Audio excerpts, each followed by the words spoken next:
YouTube. I thought I'll come up on here and tell you, I never got to say my birth story or like how I felt about it. Um, Earlier I was cleaning up my room and I found Maya's baby book, and I opened it up and I seen her footprints and her birth certificate and her first picture when she came out of my womb. And for a long time, very long time, I thought I could never have kids. And doctors even told me it would be difficult.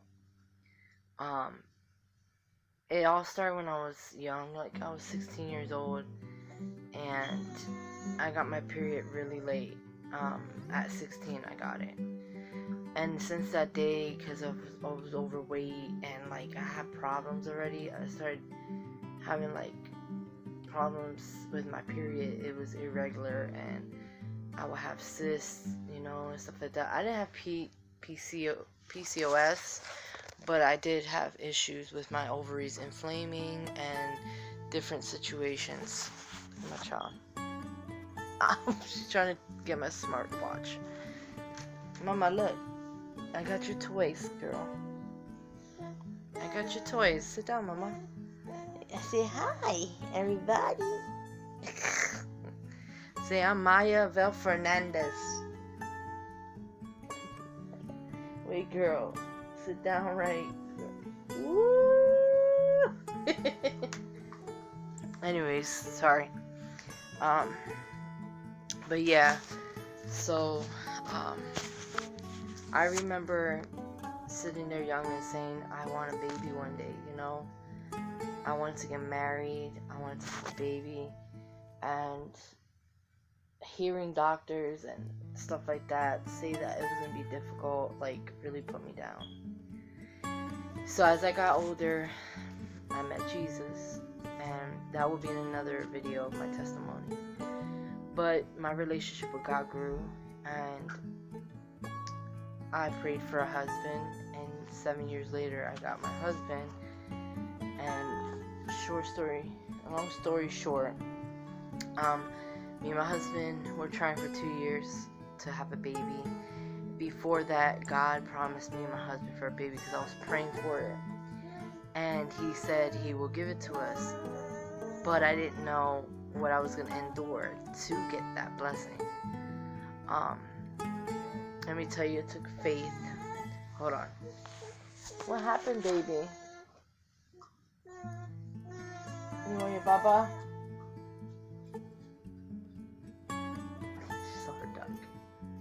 Anyways, so what happened was I did get pregnant, but I had a miscarriage. Okay, I'm gonna take you guys. Let me get your baba. You want your bottle? So anyways, I ended up having a miscarriage, and that was devastating to me because I got my positive pregnancy test. Like, I was trying, never got a positive, and I finally got a positive, but I was bleeding. But I still ignored that, and I'm like, oh, I'm pregnant. I went to my mom's, I showed her it, and she was just like happy. But then I told her, you don't want your baba? Here, mama, drink it. Here, girl. Here.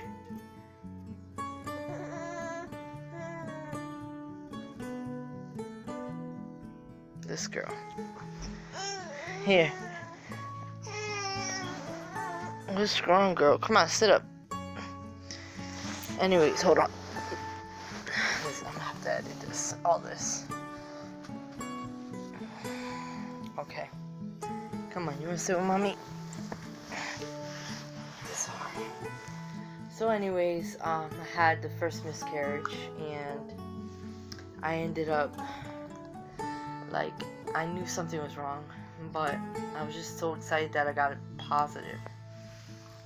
So that day I stopped bleeding and everything, but then I started bleeding a lot the next day at work, and I asked one of the nurses if I can leave. So I left, and I ended up going to the emergency room. They did say I was pregnant, but they said I had a miscarriage. That devastated me. I started to cry so bad. And I did question God. I did. I'm not going to sit here and lie and say I didn't. I did. But the Lord told me it's okay to, cry. It's okay to weep, Not yet did he show me why, but I trusted God and I love him and I just knew. So I got pregnant the second time and I had another miscarriage. And I was devastated. And that kind of put a toll on my faith a little bit. But I still trusted God. And I said, you're still going to give me that baby you said you are. So I started proclaiming his word out loud. And then after that miscarriage, God told me I started crying in the bathroom. And he told me, I felt like he was saying in that moment, the reason why is because, there was something wrong with me inside. He was healing me. But he was going to give me that baby. So anyways, so then I got pregnant the third time, a month after my second miscarriage. Yes, I was scared. Yes, I was afraid, because I didn't want another miscarriage. But I started praying, and God gave me a word from Isaiah 55, I believe. And he told me to put 2 onesies on the wall and put that scripture up, which just says, my word does not come back void. And so I did, and every day I said it to myself, every day. And my husband would sing songs of promises, and God was using him at that time. So then, my precious miracle, she's going to be 8 months and 2 weeks. Right, mamas? So anyways, so I did, and I remember going on a Sunday to get blood work done because your ACG level has to be a certain amount to be valid for pregnancy. So I took it, and they wanted it to be, I think they said 2,000 something, and went out to 3,000. Then they wanted it to be up to 7,000 or something like that. It went up to 9,000. So they said it was valid, it was a good pregnancy. And I was praising God, but I was still cautious. And I trusted him and trusted him. And then all of a sudden, I finally went to her first appointment. I was 5 weeks. And I seen a little speck, but I knew it was her. And I was like, you know what, God, thank you. And I just trusted him through the process. And then I finally got to see her develop every day, all the time. Because I was high risk because of diabetes and pregnancy, and plus, the miscarriages. So I got to see her progression.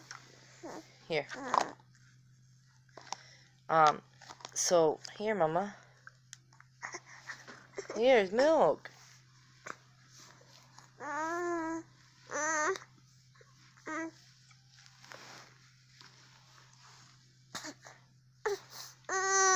Alright, baby, alright. Anyways, so, so when I gave birth to her, I remember I was in 3 days of labor. It's horrible. They kept sending me home, because I was 2 centimeters. And Sunday night is when I really progressed. I really got bad.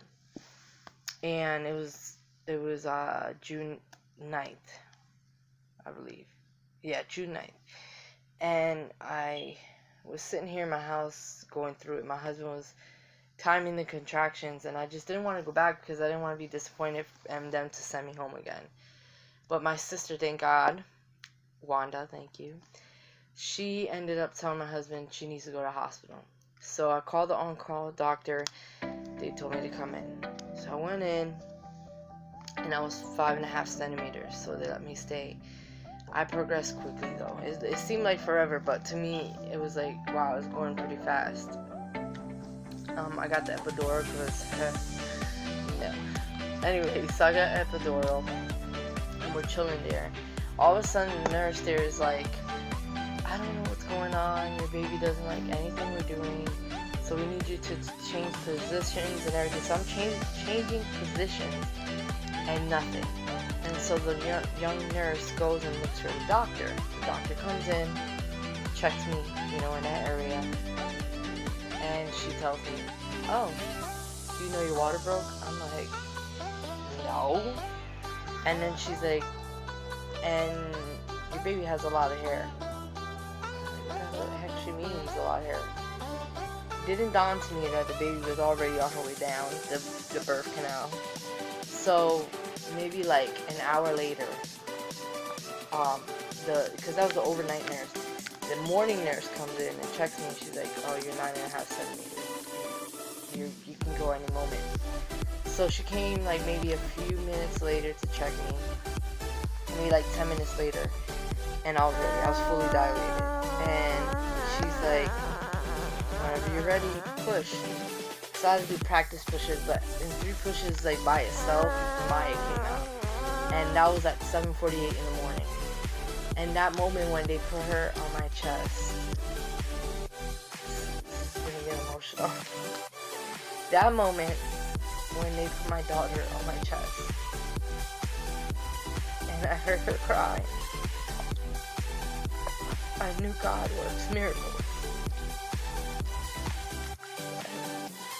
I thanked Him because all my life I thought I could never have babies.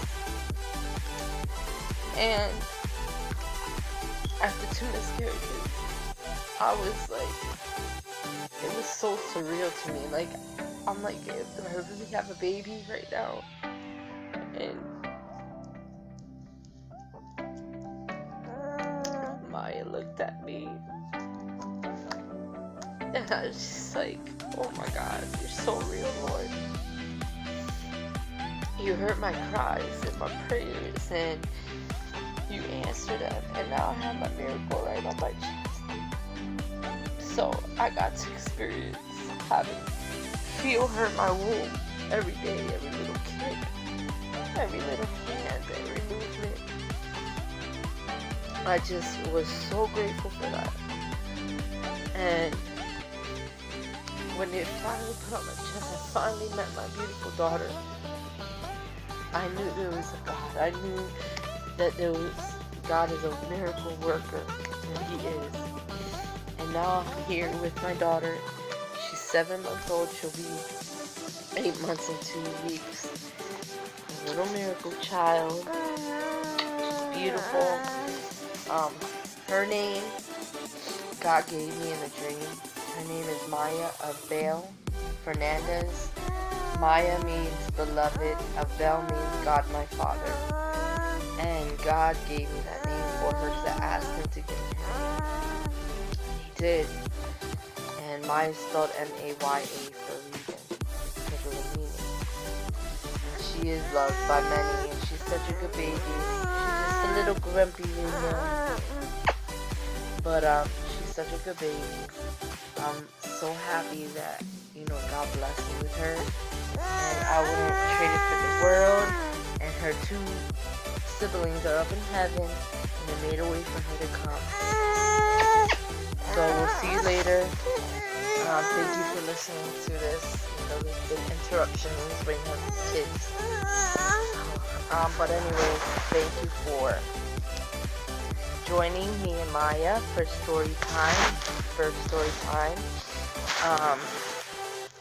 So yeah. God bless you guys. Don't forget to like, share, subscribe, and hit the bell for any notifications of more videos I make. God bless you guys, and always thank God for all that you have, and be appreciative of what you have, because it can be taken, and you never know what your last day is. So rest in peace, Kobe. God bless your family, and may God give you peace, your family peace. Amen.